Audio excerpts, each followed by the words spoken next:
But look in an infinite ocean of knowledge was no simple task. Had she gone back to Master Barra, or approached any of the analysis droids from in the archives, and asked for information on orbalisks, rather than the more general topic of parasitic organisms, she might have made quick progress. But this would have conflicted with her cover story, and raised unwanted questions. So Xana had been forced to seek out the information using only the skills she had developed while studying various works during her apprenticeship under Darth Bane. Her efforts had quickly brought to light several thousand articles and experiments that made at least some reference to orbalisks, but she had yet to find any mention of how to remove them without killing the host. She knew she was running out of time. As she made her way down the first hall toward the rotunda, she was determined to find what she was. There were always a number of other scholars in the archives, but the primary aisles of each hall were wide, and the stacks were so numerous and deep that Xana never felt pressure. This allowed her to work without fear of anyone accidentally discovering what she was investigating. However, she still felt a flashback of tension whenever another of the archive patrons passed her by, always worried that her projected aura of light side power would falter. She nodded at one of the analysis droids as she entered the central rotunda.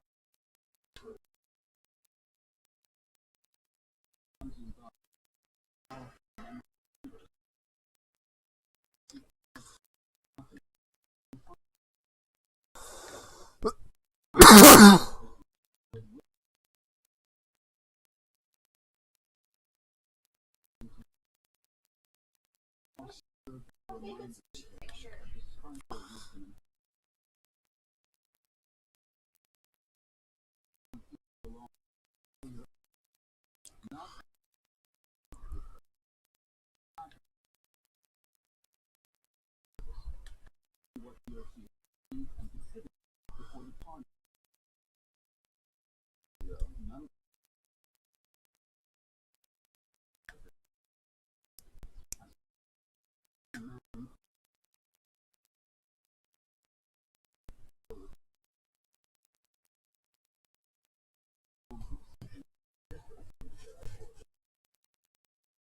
She made her way down the fourth hall, heading for the privacy of the last viewing terminal in the central aisle. She inserted the personal data card Master Barra had given her to gain access to the archive catalogs, and then resumed her search where she had left off the day before. Gathering a list of index numbers, she typed in a passcode to lock her terminal from other users, then wandered off into the stacks to retrieve the half-a-dozen data cards she wanted to study in further detail. By necessity, the data cards in the archives were nearly twice the size of her personal data card. Each one contained the full text of hundreds, not thousands, of titles. For 5 long hours, she continued her research without a break. Time and time again, she brought data cards back to the terminal and scoured their contents, only to find that they offered nothing. Frustrated, she would eject the cards and compile a new list of possible sources, then return to the stacks, switch the old data cards for those promising better results. It was the rumbling in her stomach that told her it was time to take a break. If she became distracted, tired, or too hungry, her spell might falter, exposing Xana's true nature to those around her. It had happened once before. On the first day, when she pushed herself too hard and worked long into the night. It had lasted only an instant, a momentary lapse, but that could have been enough to doom her. Fortunately, at that late hour, the archives had been mostly deserted, and nobody had been close enough to notice the trick. Since then, however, Xana had been much more. There was one last data card. Then she would head down to the cafeteria and return once she had sated her hunger. She popped it into the terminal and quickly scanned the contents. When she found what she was looking for, she tapped a key. A block of text from an academic paper popped up onto the screen. An examination and exploration of a most dangerous and resilient organism by Dr. Osaf Hamid. In my years of study, I have encountered a number of life forms that subsist primarily through symbiotic relationships established with species. Some of these relationships are commensal. in which neither species is significantly affected by the presence of the other. Others are mutualistic, enabling both species to benefit from their shared existence. And still others are parasitic, in which the host organism suffers, while the symbiont thrives. Of course, to properly classify any symbiotic relationship into one of these three categories, we must first explicitly define the meaning of words such as harmful or beneficial, a task that many have regarded as. Susanna blinked twice to clear away the stupor. The archive's general collection included everything from explorers' journals, that were as exciting to browse as any well-written piece of fiction, to academic papers so dry and boring they would test the limits of the Jedi Master. Apparently the works of Dr. Osap Hamud fell into the latter category. For a brief instant she considered simply popping the data card out and going in search of a meal, but then made a quick search for Orbalisk instead. A dozen pages scrolled by in the viewer as it skipped the relevant section. Called Orbalisks by the local Nicto population.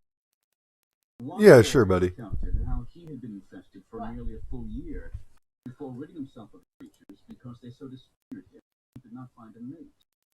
This returns us to our earlier dilemma of how to define harmful.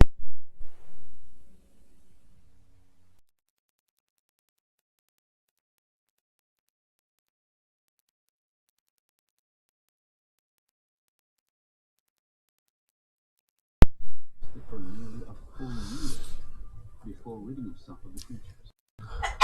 In desperation, she typed in a new phrase, then hit search again.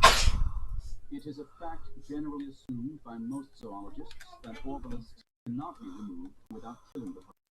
However, my research has revealed that an infested host can be killed. The process is both dangerous and extremely complicated, as I will detail here. First, the host must be in excellent health. One might expect the very definition of excellent and even health must be expounded upon. He found it. He had found it. Anna leapt to her feet, pumping a clenched fist in a quiet victory celebration, barely able to contain a fierce shout of triumph. And in a moment of elation, the spell, concealing her true identity, slipped. Susanna quickly regained control, glancing to her left and right to see if anyone had noticed. Heart pounding, she slammed the personal data card Master Barra had given her at the terminal to copy over the Orbalisk article. Behind her, a voice said, "Ray, what are you doing here?"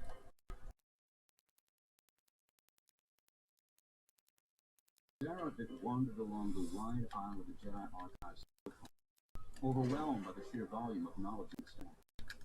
He had briefly tried looking for information on the native flora and fauna of Rusa, hoping to broaden his knowledge so he could better help those who came to him for.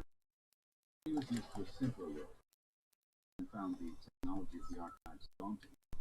An analysis Freud had explained how he used the search and retrieval system to find information in the stats.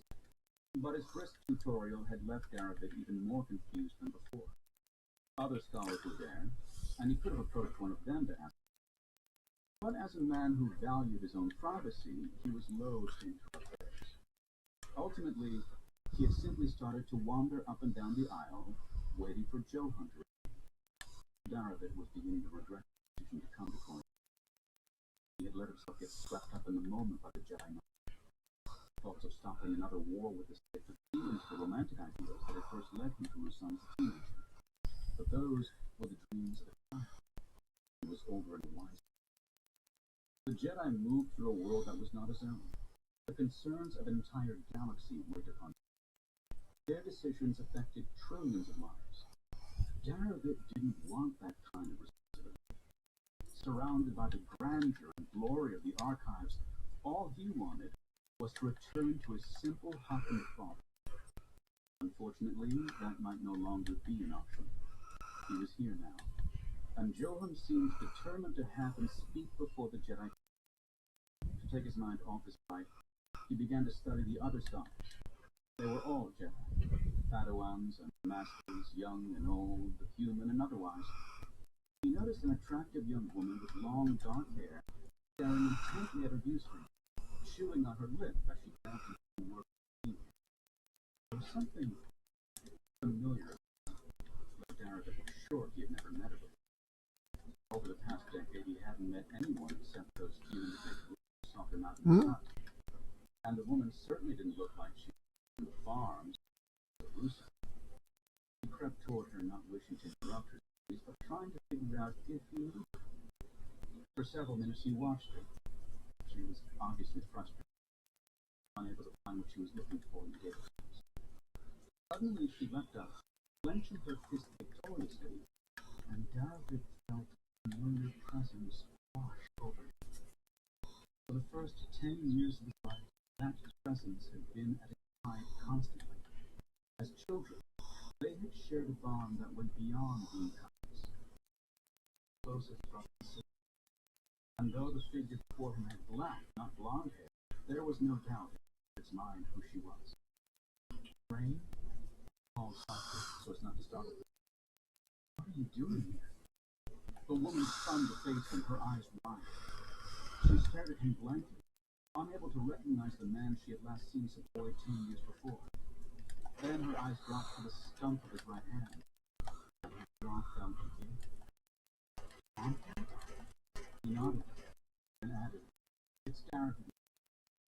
Sometimes I think I still like Tomcat better." "Did I now?" she said, confused by his